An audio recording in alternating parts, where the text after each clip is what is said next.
Sir, pag breeding, doon pa na ako nag-uumpisa, parang karera na sir eh. Nanalo na siya ng Masbate, nilaro ko ulit siya ng South Tacloban naman. Ayun, may inuwi siyang trophy.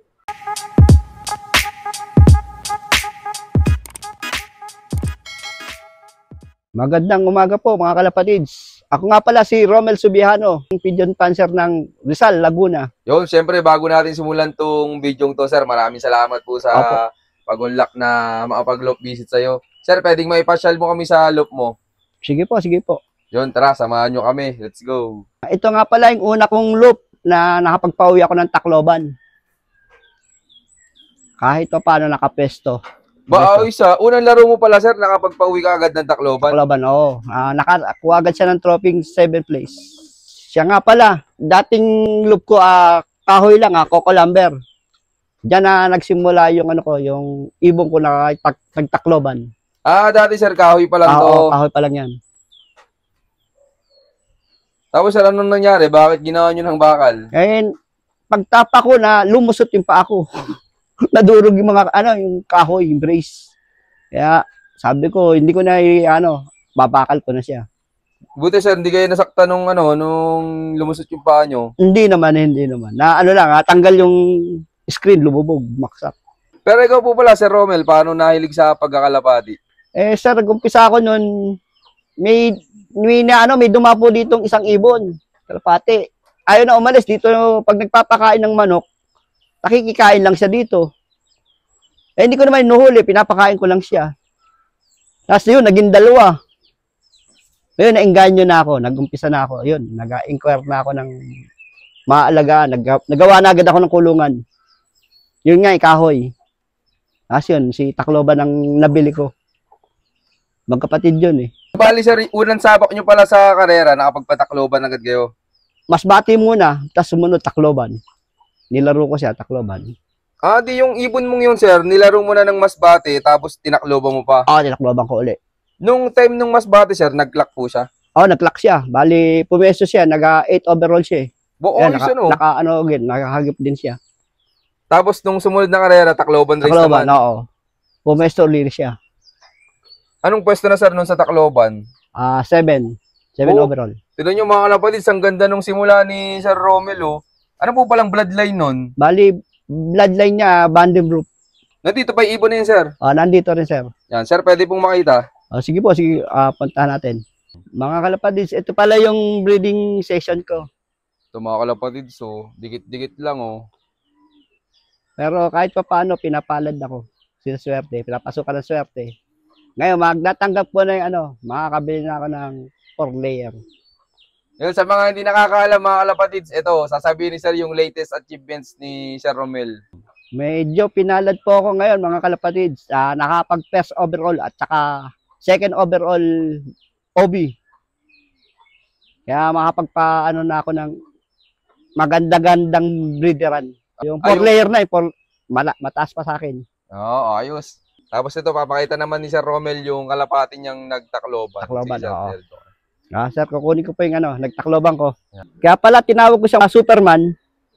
Nanalo na siya ng Masbate. Nilaro ko ulit siya ng South Tacloban naman. At pinalad na naman siya ng ayun, may inuwi siyang trophy. Yun, ito mga kalapatids. Unang ibon to ni Sir na nilaro. Saan club mo pala sir nilaro yan nung nag-8 overall? Kay Sir Dabi. Tapos yung sa Tacloban? Kay Ma'am Dayan. Sa Ibra na? Ibra, oo. Ito mga kalapatids. Medyo siya, nanginginig yung pakpak. Pasmado yata eh. Ang galing na ito. Pero sir, nung nilalaro mo pala, meron ka pong mentor? Ito, wala. Ako lang, lang. Nanonood lang ako sa YouTube. Pero ngayon, may pinagtatanungan na ako. Kasi hirap pag sayang yung panahon eh. Sayang yung oras. May anak nga pala siya sa akin na nilaro ko ng ng Norte.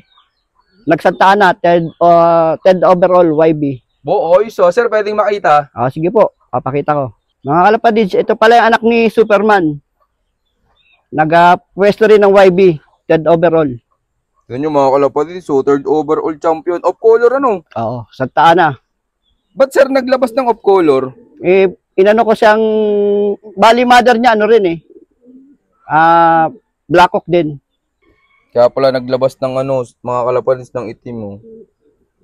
Kamusta naman yan sir nung inakarera nyo? Mabilis yung speed yan. Nag-1,000 lagi speed nito eh.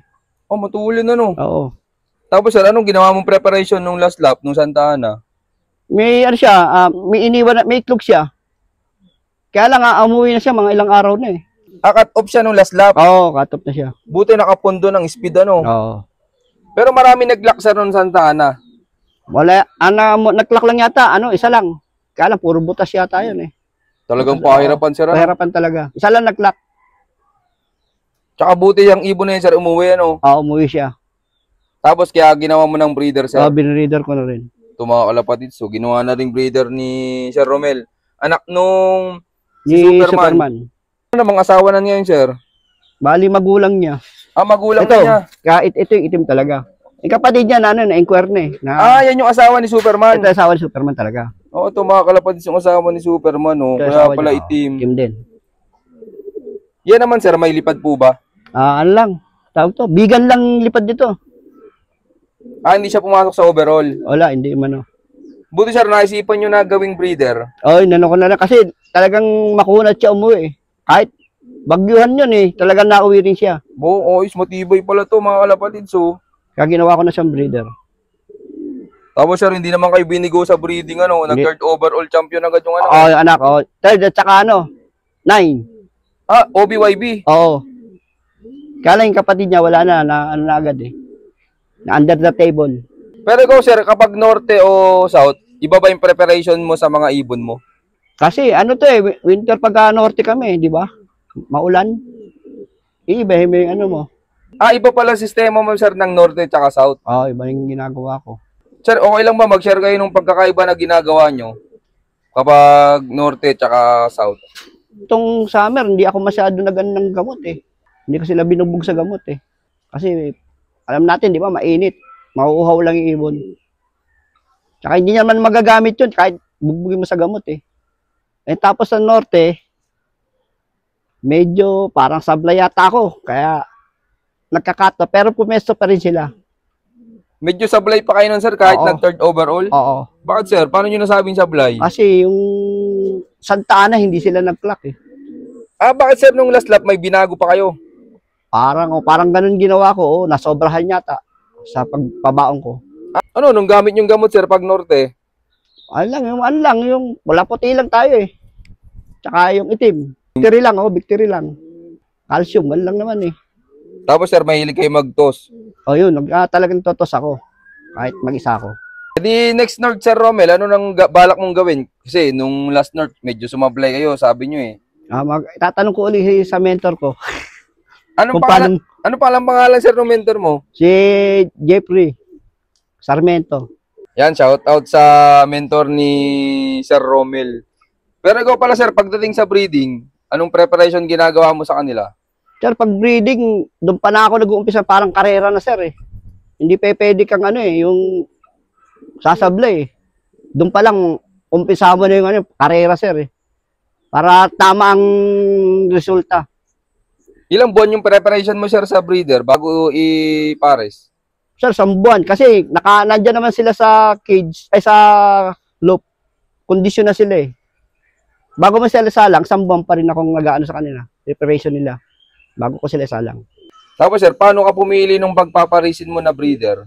May mga achievement na yung ibon ko. Yun ang mga inaano ko ngayon sir. Binabangga ko lang. Bali winner sa winner sir? Winner sa winner. Tsaka yung yung Taiwan na shoutout nga pala kay Christian Gansosa. Sa kanya pala galing in Taiwan. Nag-champion tayo. Mabibigyan kita ng ng balato.